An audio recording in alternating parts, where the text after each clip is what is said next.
বন্ধুরা, হ্যাপি হোলি। কেমন আছেন সবাই?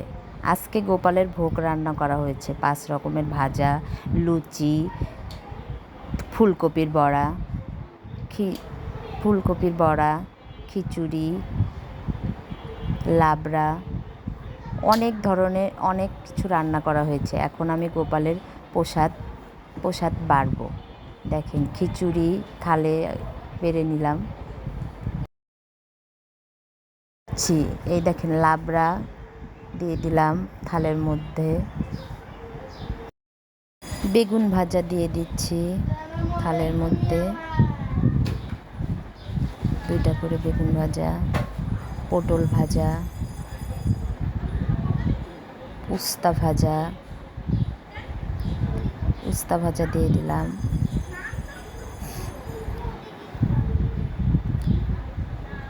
আলু ভাজা দিয়ে দিচ্ছি।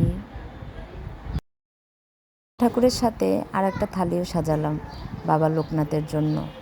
লাবড়া, খিচুড়ি, বেগুন ভাজা, পটল ভাজা, উস্তা ভাজা, আলু ভাজা।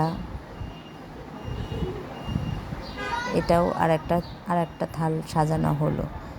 বাবা লোকনাথ আর গোপাল ঠাকুরের ভোগ দেওয়া হবে আজকে। ফুলকপির বড়াটা দিয়ে দেব থালের মধ্যে।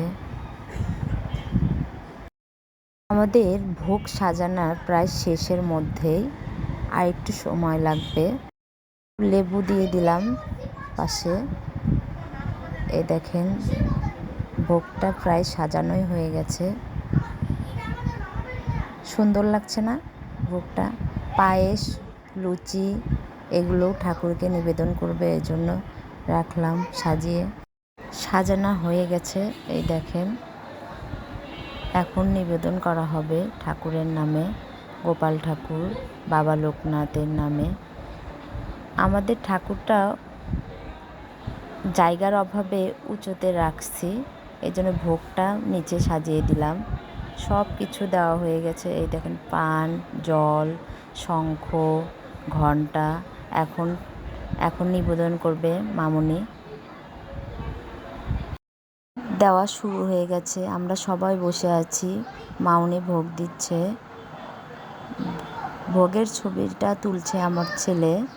আমরা সবাই বসে আছি। এই ঠাকুরকে ভোগ দিতে অনেক ভালোই লাগে, কিন্তু জায়গার অভাবে, সময়ের অভাবে এক সময় দেওয়া হয় না। এই দেখেন আমাদের ঠাকুর। ভোগ দেওয়া প্রায় শেষের মধ্যেই। এই যে সব কিছু দেওয়া হয়ে গেছে। এখন আরতি করা হবে। আরতি করার পরে ধূপশলা সব দেখানো হবে। তারপরে আমাদের গোপালের ভোগ দেওয়া হয়ে যাবে। গোপালের ভোগ এখানেই শেষ হলো। ভিডিওটি যদি ভালো লাগে, লাইক, কমেন্ট, শেয়ার, ফলো দিতে ভুলবেন না। যদি ভুল হয়ে যায় তাহলে ক্ষমার দৃষ্টিতে দেখবেন।